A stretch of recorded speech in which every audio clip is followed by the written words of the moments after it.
Out articles for us. I hope you've had a chance to peruse the first article, and he sent a second one out yesterday, which we were just discussing.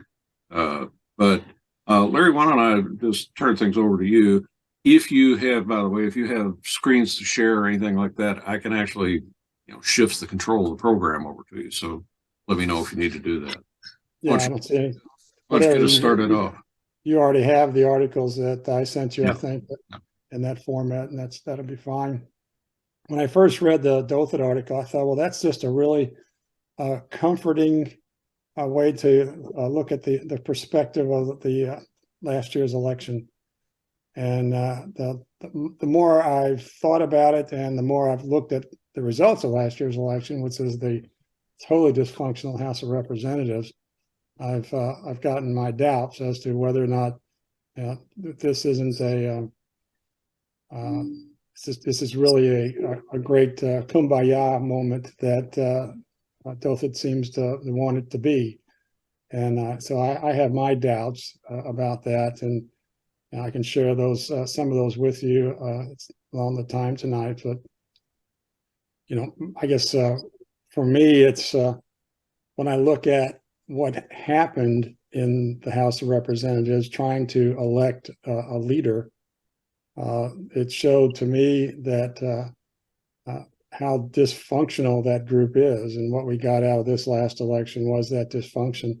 I struggle sometimes to differentiate between things that are policy related that I don't like and things that are threats to democracy. So I've had to try to separate that. And I have to admit that I thought that Douthat's point that, there was some purifying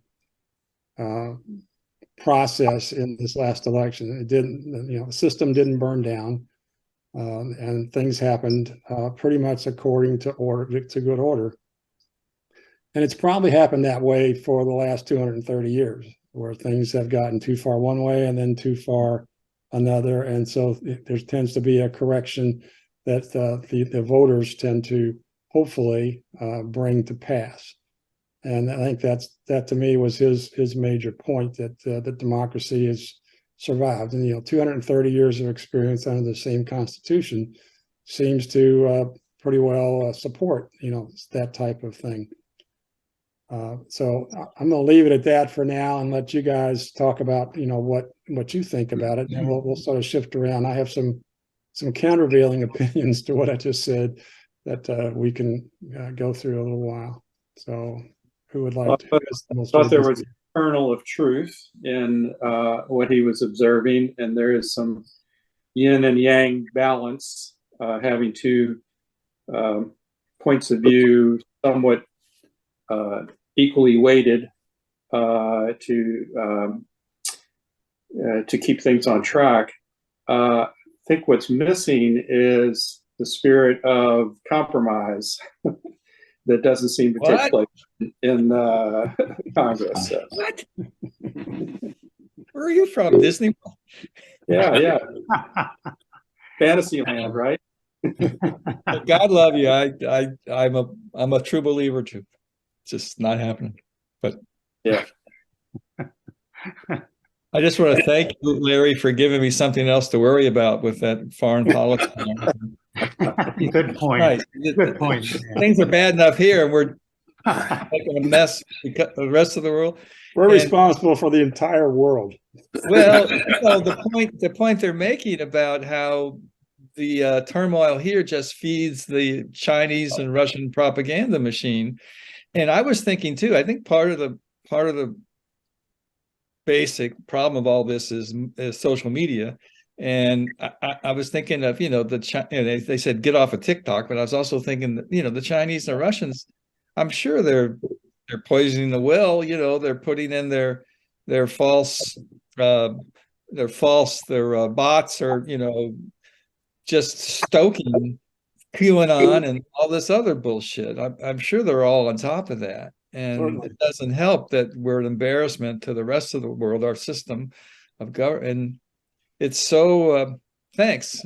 I want to add to that. There's an article in the New York Times today about various Chinese cities have set up police departments in various American cities. Did you see that? Yeah, it's been going on for a while. And, oh, we're just here to help our citizens, you know. Put them in a box and send them home if they get out of line.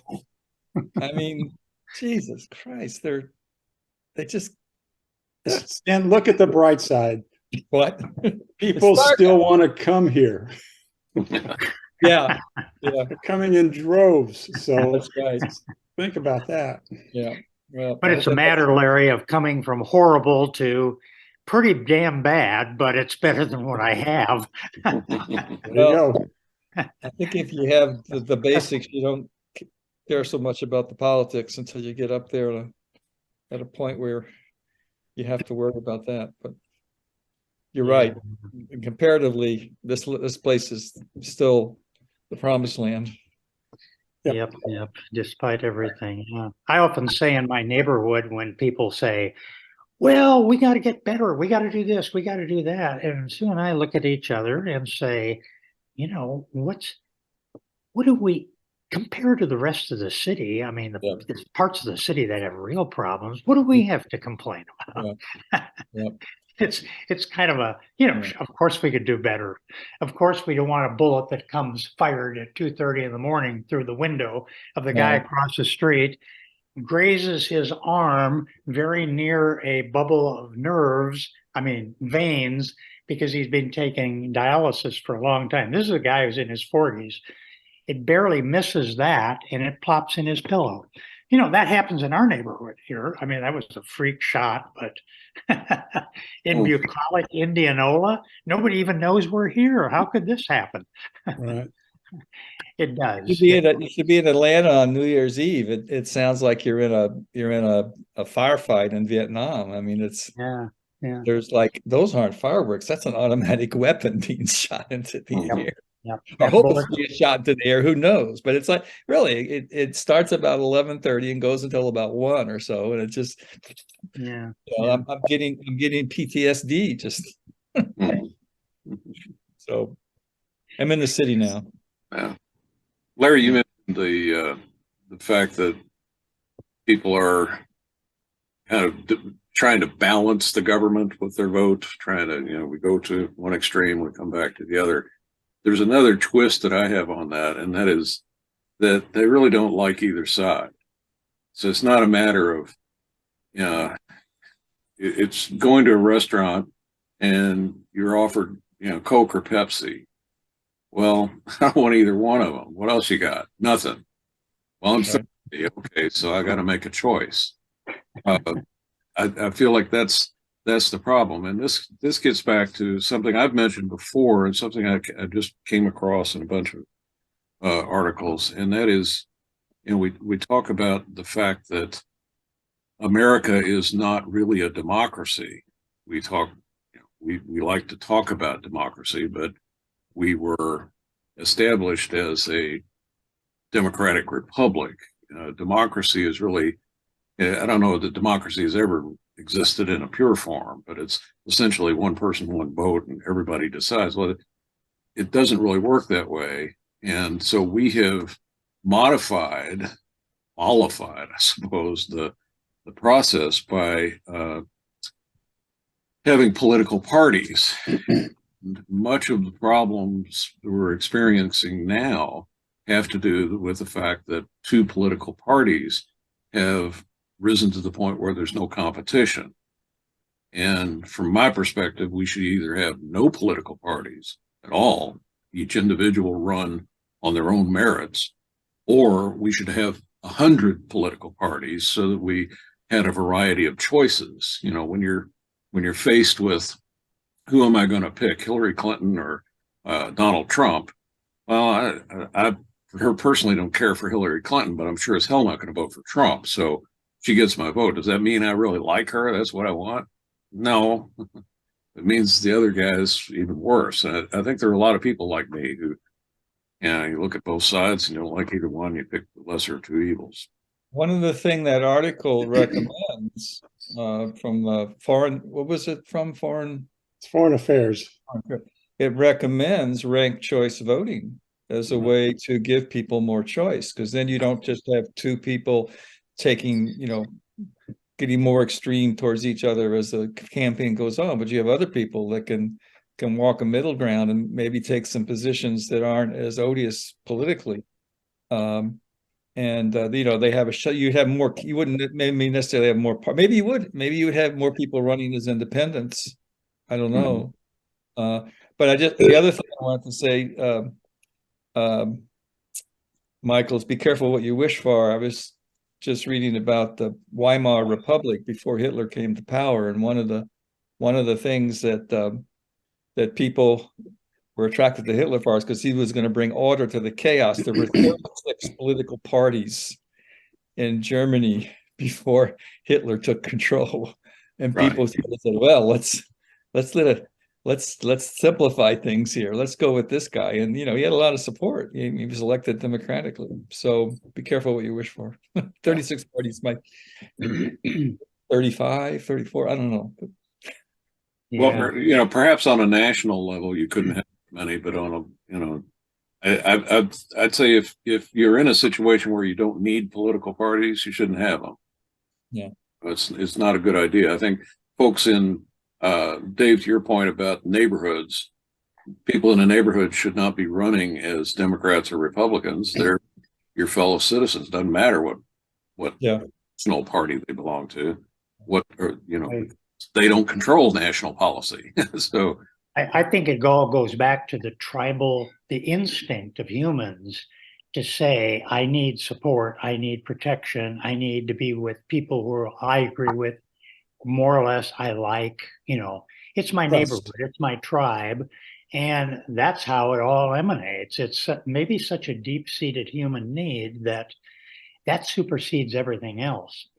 And then another thing I was thinking is when you mentioned, Michael, the multi-parties, it's a two-edged sword. When you look at Israel and how they've fared, and they are faring right now, it's a friggin' nightmare because it's, you're still going through the process of, well, I've got to align myself, our group, because we don't have a majority. We've got to align ourselves with a devil worse than we are, from the objective onlooker's point of view. And the next thing you know, you have all the conservatives and the worst of the worst suddenly being a part of that government and control because of these compromise. We're doing this together. We're joining at the hip, and then we can govern this way. The Republicans just went through that in selecting their speaker. Yeah. I wonder if there were more parties in the Congress involved in that whole thing, that the compromises would not have been as extreme. I just wonder because as it was, 20 Republicans held McCarthy hostage, and he had to give in to a lot of his demands. And I just wonder if there are other parties who had certain interests, that and he would have to negotiate with them too. Maybe they would not have gone to such extremes as they did. I don't know.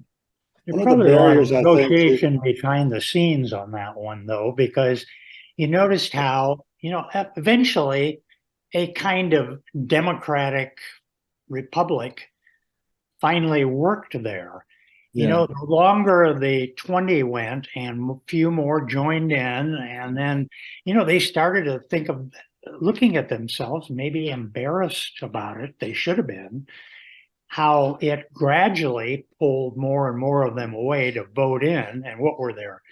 What they called the Gang of Six, the hardcore left. They were left looking like idiots. And finally, it all disappeared. Maybe that's democracy in fist fighting in the tar pit. And they eventually, I think they lost a lot of respect, that gang. And, I think that's a healthy thing. So I think that one of the issues there, what happened was that the minority actually took control. So that gang of 20 or that gang of 6 got the rules changed in such a way that they now wield the power in the House of Representatives.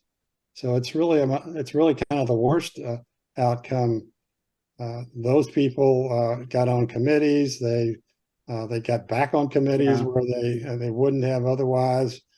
They can basically push McCarthy aside and call for a vote with just one person, which I think the Democrats should use almost every day. So. I found myself, I watched quite a bit of the voting last week, and I found myself hoping that what would emerge would be some sort of coalition in the middle. That the idea being you're electing the Speaker of the House, and ideally, and I know this sounds naive, but ideally the Speaker should be relatively neutral. You know, he or she should orchestrate what goes on in the House and, you know, how the are applied and so forth, but it shouldn't be partisan. It shouldn't be totally partisan. Again, ideally, Congress is elected. They should all come together and spend a week having a beer with each other, get to know each other. And then based on that, I mean, what do you do in a small organization? You get together and you talk with each other, kind of feel each other out. And then from that, you say, well, let's have you take the lead. And I was really hoping that there would be some action on both sides to come together and say, well, let's pick somebody neutral. Maybe, you know, it's by the rules, you don't have to be a congressman in order to be the Speaker. They could have picked somebody totally outside. You know, I would have suggested Liz Cheney maybe as somebody who's already demonstrated her ability to, you know, work with both sides. But that's getting back to my point about political parties. I think you go into this saying, which side am I going to be on, thinking that the sides are already predetermined and you just have to pick. And that's how you end up with this clown from New York who's just going to be there as McCarthy's stooge and just vote any way McCarthy tells him to vote. Right. Unless he was lying to McCarthy too. I don't know. Not for long, we hope. Yeah. That's unbelievable. I think this is the only country in the world where a crook, you can be in jail and get elected to Congress, right? And the presidency. Yeah. Have you got any more thinking about the compromises that McCarthy made to the strong right wingers, for lack of a quicker term? You know, there was one thing after another, like 2 votes of anybody we can recall, then 1 vote. One person says, "My God, I don't like this anymore." You know, I don't understand all those, and Larry, you brought it up, how much cost there was to the method of operating and who gets on committees and who runs them and who says my way or the highway. There was a lot of stuff mixed in there that I really didn't have time to think about and follow. Did any of you, have you any sense of what was lost in the process of getting McCarthy elected as he backed down? Have you read David Brooks and who's the other conservative on, or the Republican on the Times editorial board? What's the other guy's name? Douthat is pretty conservative. They wrote a piece together about how they no longer can be part of what is currently construed as the Republican Party. Yeah. They said we've had it, and then these are a bunch of clowns. These are a bunch of they're not interested in governing. They just want attention, and they just want power, and they just want to own the libs, you know. Yeah. So Brooks is almost a closet Democrat these days. Well, yeah. I mean, they both in the article, they both said, you know, we have these strong opinions that are traditional Republican positions, and we still believe in these, and we still want to see these represented in our government, but we don't see it happening in this party this current version of the Republican Party as it's construed. One of the most dangerous things that came out of there was the agreement or the pact they made regarding the debt limit. the debt limit is, that the whole economy and basically maybe the economy of the world sits on top of whether the United States is going to be good to pay its bills and its bonds. And, they pushed this thing up the hill before and they got a rating reduction for it back in, I guess, 2011 or 13 or something, which costs more money, makes it cost more for the U.S. to sell its bonds, which drives up the national debt, which if it goes far enough, undermines the U.S. currency as the #1 credited currency in the world, which allows us to borrow money and maintain the kind of country that we have. That to me is just so dangerous. Yeah. And they seem to be dug in on that. Yeah, I agree. I agree. And in the past, though, it's been politically there's been a lot of political liability about, shutting down the government over this, which is what they want to do. One guy said, I can't vote for McCarthy until he promises he'll shut down the government. But the one piece of good news, maybe, I don't know, there was a piece about how the national debt has fallen 2.6 trillion. It's 2.6 trillion lower than it was in 2020. So it's down to only 1.4 trillion instead of whatever 3 trillion or whatever it was. So that may take some thunder out of the Republicans' demands to balance the budget and all that stuff. Probably not, but it might cool them. I don't know. Nobody really they want to balance the budget. Nobody seems to recognize that if you balance the budget, then the government no longer sells bonds. And bonds are one of the major investment vehicles in the world. Foreign banks to rely on that. And if we stop selling bonds, where's it going to go? So it's just, they're just playing with such fire and they don't seem to understand it. Yeah. When you look at representatives, like, I could take any number of those 20 people. I have no confidence that they actually understand what the stakes of the game are. Right enough to fully understand it. And, so telling them that you're going to put our economy at risk by defaulting doesn't mean anything to them. They don't understand what that means. Right. All they've done is run for office. And some of them, from the moment they got into Congress, all they're concerned about is running for office again in 2024. So they're, it's a matter of getting the power so that you can get on TV, you can, maybe bring some pork back home and get elected again. And I just don't think they're into it.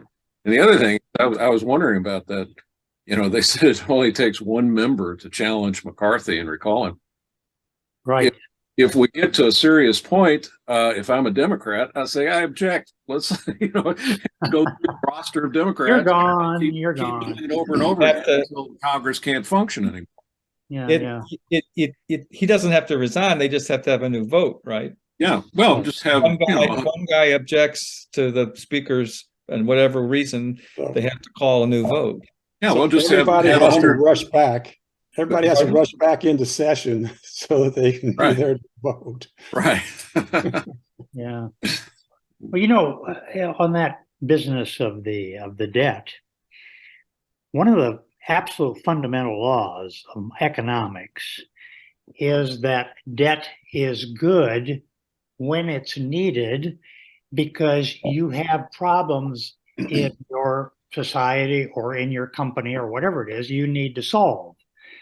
And the vision is that, you need to borrow money because you need to solve those problems.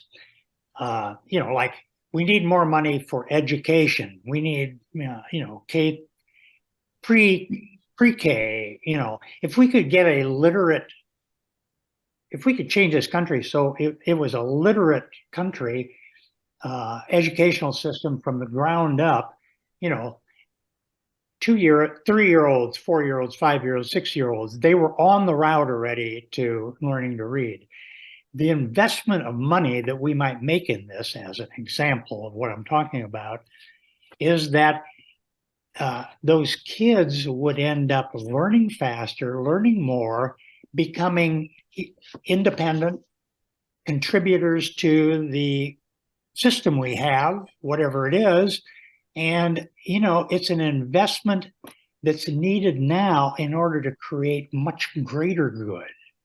If you don't borrow money and go into debt for those reasons, then you've got a screwed up system that's Right.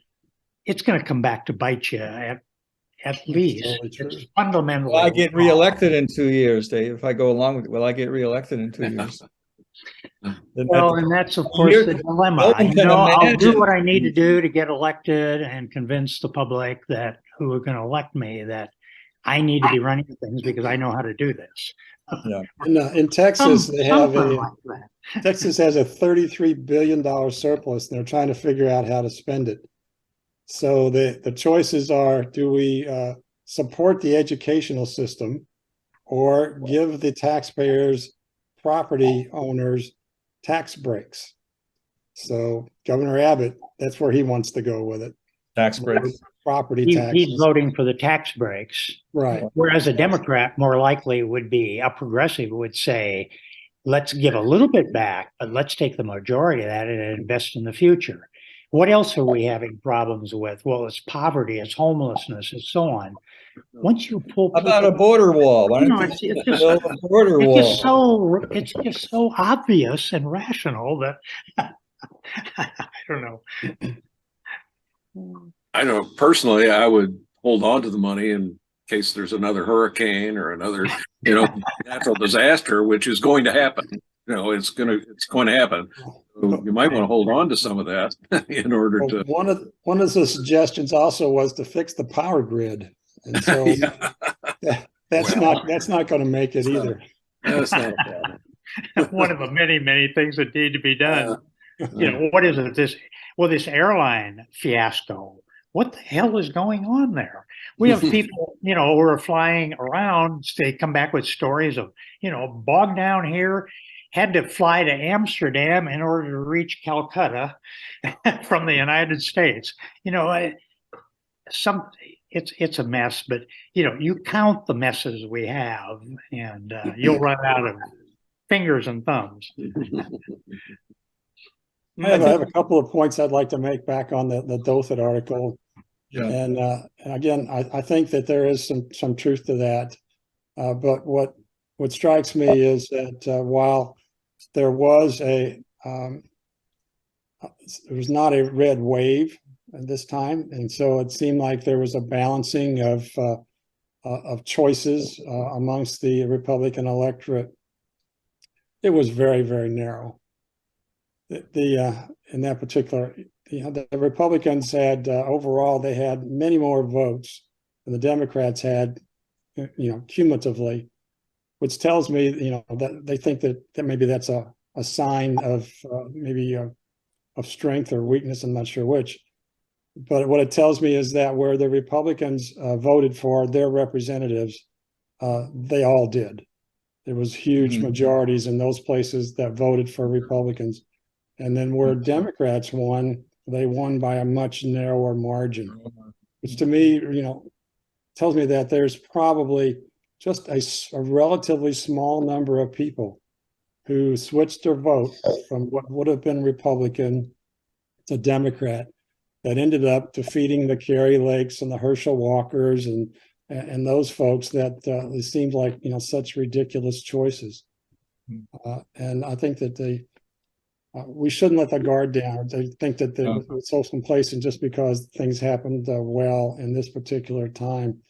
We had the January 6th committee. We had the abortion issue. We had a host of positive policy issues from the Biden administration that all tended to weigh on this election that may not recur in the future. Yeah. I had last Monday, I went to the Kentucky Book Forum, had Maggie Haberman there last Monday, talking about her new book called Confidence Man, which is the life story of Donald Trump. And so she went through that, and everything you have always thought and believed about Donald Trump is true. So that's the big finding from that. But at the end of it, in the Q&A, somebody asked her what struck her most about the reign of Donald Trump. And one is that how much our government and the way we behave within our government is based on norms, not laws, norms. This is the way people act in our democracy.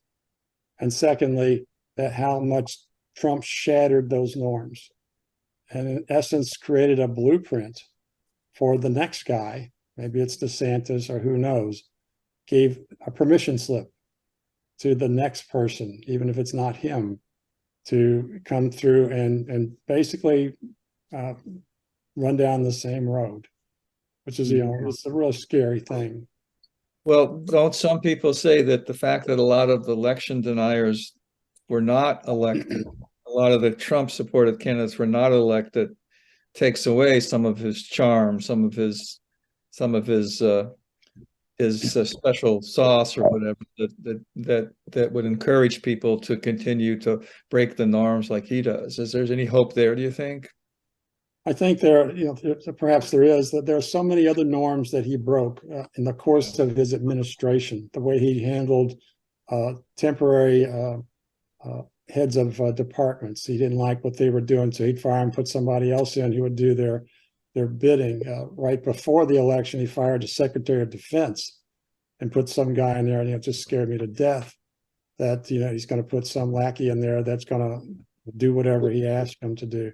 Yeah. He tried to do it with the Attorney General. Yeah. Those kind of things, which are totally within his power to do. Yeah. But it's supposed to be done with a matter of responsibility and not self-serving. Yeah. How many things, threatening foreign leaders, all these kind of things. So it's that's to me that's the residual damage that he has done. It's going to take a while to repair. I think that and this isn't original with me, of course, is that Trump was a loser on two fronts. It's what he did that was so damaging, but the way he talked about it and the way he scorned people around him and called them, everything from racial to, homosexual, etc. I mean, he was an awful person. He, how anybody could have respected him or liked him or loved him, I have no idea. He was that distasteful, but it was his policies that did the damage. He's a big mouth, but that didn't, you can throw sticks and stones and break my bones, but your stupid words won't hurt me.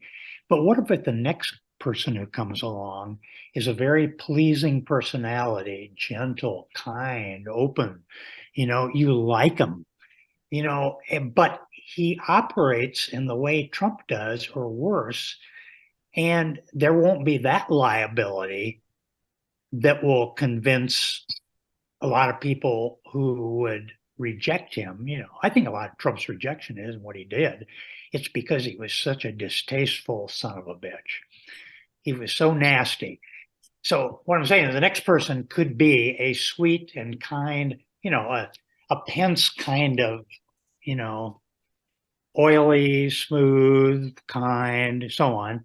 But by God, we're going to do the same mischief, the same deep damage. A sweeter. To me, that's a huge threat. It's often said, you guys have certainly heard this. It said, it's not so much Donald Trump, it's the system and the people and the thinking that created Donald Trump, that enabled Donald Trump. Yeah. That would be so easy to do. So I say, like you, Larry, that I think you're right on, that this is such a narrow victory. It's a less than 1%.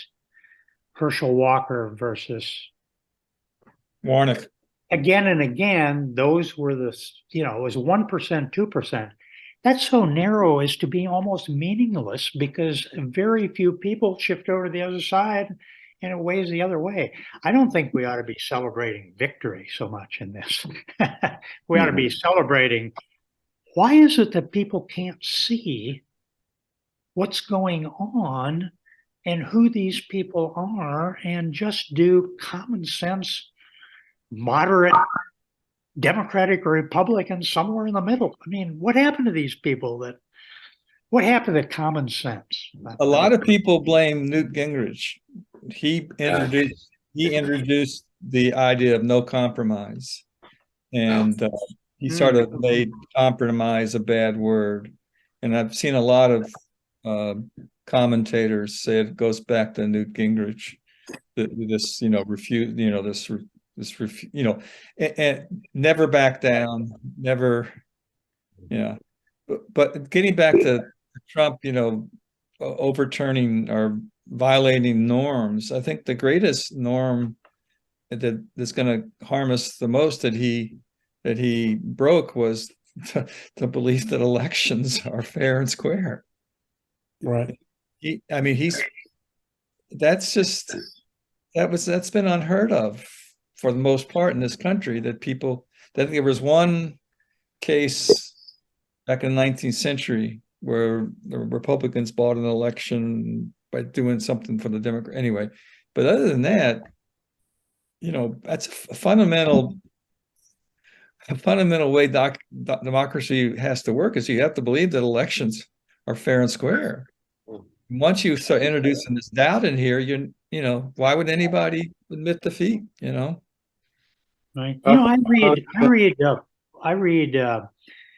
I get the Wall Gotta Street jump in there, Journal Steve. complimentary today, every day. So, I read Carl Over Rove today. a couple of days ago. Wait a minute. Speakers. Two people are talking at the same time. I'm sorry. Yeah, that's because one guy was trying to say something, and the other guy was there couldn't hear me. So I don't know what to do when I get stuck in that situation. But now that I got the stage, let me follow what Stan was saying. I thought it was telling that a lot of the MAGA candidates who lost in the midterm did not contest. I think Kerry Lake was an exception to that group, but most of them conceded that the votes were fair, or the votes were the votes. They didn't repeat. Now, that doesn't mean that others won't use that, it's rigged excuse in the future, but it might not have been as widespread systemic as we had feared it was going to be. No. It's a good point. We see the impact that's had on Brazil. The fact that we challenge, stand to your point, that we put fair elections in doubt, that has a big impact around the world. That, we've held that up as being our standard. And now you have somebody who challenges. And the thing I wonder about is what it's like. I'm not a world traveler, so I don't know what it's like to be in Italy or in, Uganda or any place and hear news from the United States. It's all about Trump. It's all about stolen elections and riots and shooting. We're getting a very bad reputation around the world. And if we throw into it that our election system is corrupt, then, what do we got? Russia's just, Putin's delighted. Look at they can say it's democracy, it's not so great. Look at all the problems they have, look at all the corruption, the fraud, it just feeds their propaganda machine. So yeah, it'll be interesting.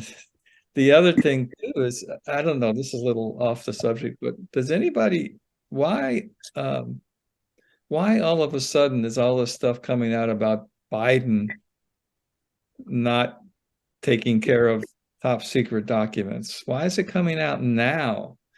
They've known since November.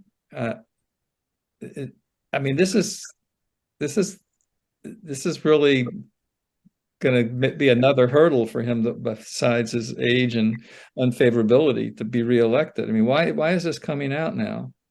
I don't think people spend a lot of time talking about the timing of it, but I think that is a relevant thing. It was a day before the election, that they found it. And I expect the Republicans to make a big deal over the fact that it was suppressed or whatever. That's going to be part of the investigation, I'm guessing. Just the fact that he had them, I think he just gave Trump a stay out of jail for free card. Yep. So I don't That's what- see. Yeah. I'm glad Well- that Garland brought forth a special counsel. Yeah. Probably had no choice, but I think it's the right thing for him to do. But what the White House and Biden did not do, which you should always do in circumstances like that, you got an embarrassing mistake that's happened. You don't wait a long time. First, you get it out on your own terms, but you get it out quickly, and you say there was a mistake, and here's what we're doing about it. I thought Pete Buttigieg did a better job here with the FAA this week, saying, "Hey, this morning we had a big mess, but now that that's taken care of, the first thing we got to do is figure out why we had that big mess and do something about it." Now, Biden could have done the same thing in November. You might want to wait until a day after the elections, but that might be close enough. Saying, "Hey, look, we just found this problem, and here's what we're doing about it." Yeah. So I'm afraid I think he's got a very poor understanding, or a staff who doesn't help him, get on top of what's being announced in the news. public relations 101. Get Yeah, ahead of the story. Get your version out he needs first. the public relations team that the January 6th committee in the House had. They had a good one. Yeah. Yeah.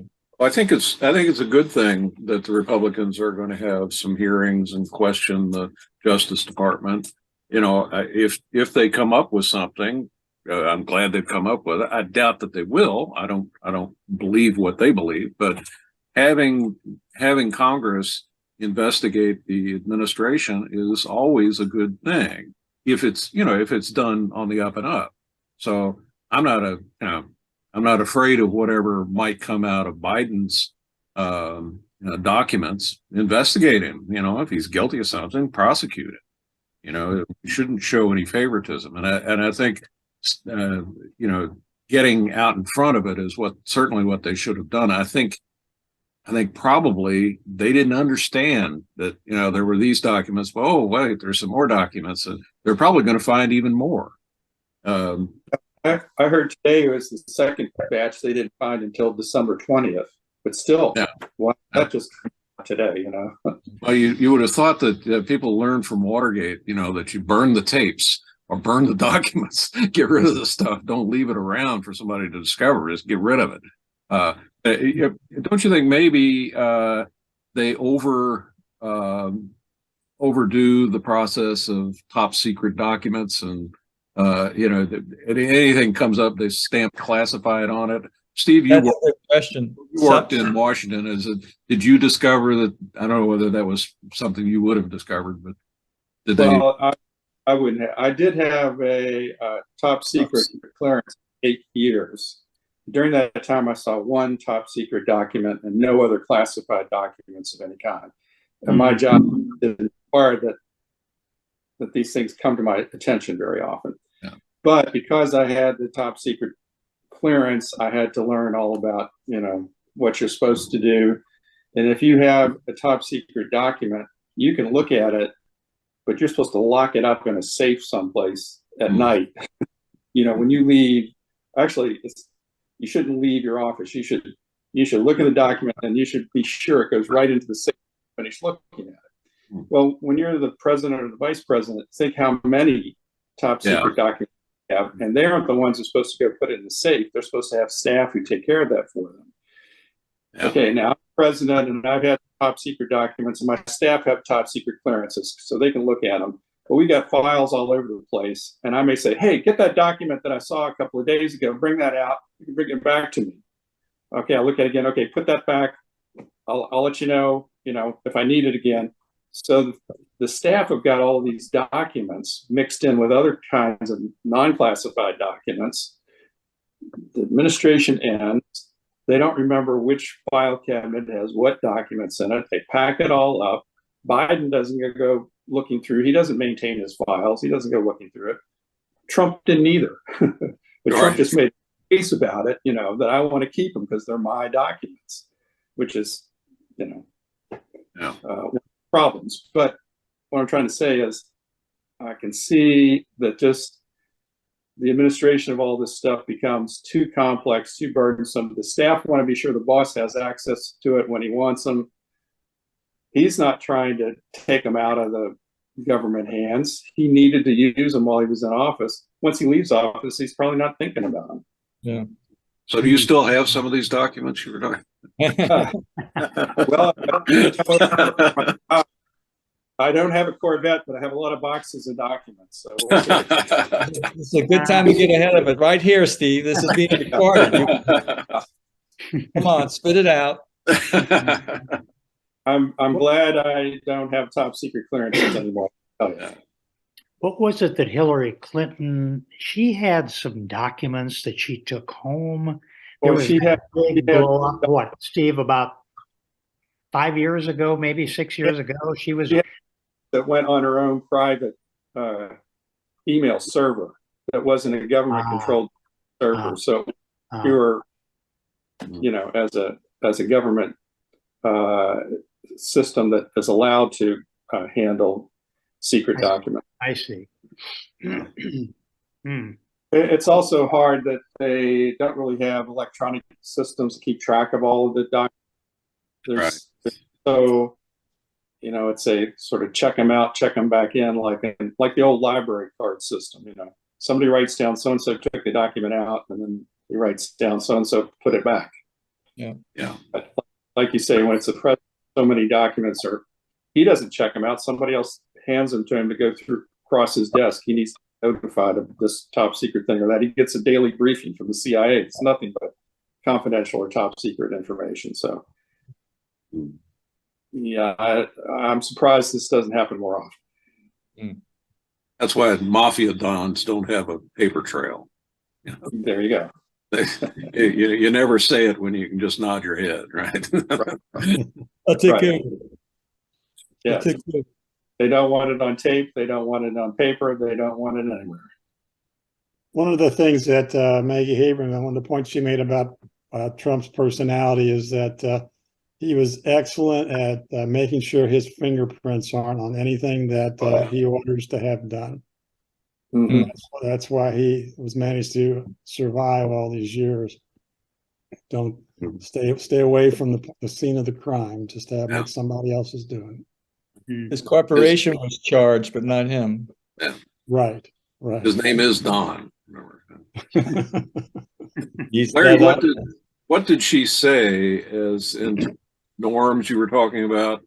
I haven't read her work, so I don't know much about her. What did she say was a solution to the problem of norms? Do we have to codify those used to be norms, like taxes, for instance? The president turns over his taxes. Well, we have to say, well, we've got a law that says you have to do it now, rather than simply having. Did she mention that? It's such a broad area that she didn't. It was in a Q&A session, so she didn't go into it. And I'm not sure that she really delved into it that much in her book. But it is such a broad area that it does beg for some type of recognition and maybe control over some areas. But you really can't codify all these things that people, because a lot of it comes down to just whether or not you're a principled person. Do you do these things and such? And that's where Trump set the standard for being unprincipled. shameless. Certainly. Shameless. Just like this guy Santos. He's shameless. Mm-hmm. Yeah. That's the scariest things. People, they don't give a shit what other people think about their personality, their character. Mm-hmm. That's kind of scary. Oh, I think it is a law that presidents' tax returns have to be audited every year while they're in office. Right. Yeah. There were 2 years where Trump's weren't. Yeah. So was that because these people can't get around to it? Yeah. The explanation I heard was that he claimed like a $72 million refund back in the early teens. And that was under audit. And that's the audit that he would refer to when he would say he couldn't release his taxes because they were under audit. And frankly, the IRS doesn't really have the resources to conduct an audit of something that's so purposely convoluted as his organizational structure. So it sort of ran up against the audit that they were going to do in the first 2 years of his presidency. Still should have done that, but somebody just threw up their hands and went, "Oh my God, I can't figure this out." Well, there's a place where we could save money is cut IRS people. That would save money. That's what Trump did. Yeah. Well, there's a bill that's being promoted to abolish the tax code altogether and to go to a consumption tax. Nothing regressive about that, mind you. No. Yeah. Well, we are a nation of consumers, so maybe that's a good way to fund it. Have you guys ever heard of a movement of money tax? I have a friend who's delved into that, and apparently some countries or some places do it. And he claims that you could tax a quarter of a penny on every dollar that moves in any way, whether you spend it at McDonald's, whether you buy stocks, whether you're given a paycheck, whether you're, you add all that up, and that tiny, tiny, minuscule tax, which I don't know how you'd ever control that on. What kind of a electronic system would run all that kind of stuff? I don't know. But the people who have studied that, and this is kind of promoted, it would yield more money than we know what to do with. Think of all the movement of money. It would be the movement of money of any kind, answer to everything and forget all the other income taxes. So if I move my wallet from my back pocket and put it on my drawers, ka-ching, ka-ching. You can trust that the Republicans would lower the rate to the point where no matter how much money how much the rate was, that we'd be in deficit. The problem is that the government can't control its revenues. Well, the state system, Kentucky income tax is set on a course. I don't know whether it's done permanently or this is the hope for. Get rid of the what is it, the income tax, rely on sales tax, and that's why they're increasing that as our income tax rate declined by about 0.5% or 1%. That seems to be the course of the way Kentucky's going, is toward there won't be any income tax. It'll be collected in other ways and get rid of that whole operation. So save some administrative money, I guess. Well, Tennessee does that. Texas does that. Florida does that. Washington State has had that for years. But it's easier when you have oil wells. Yeah.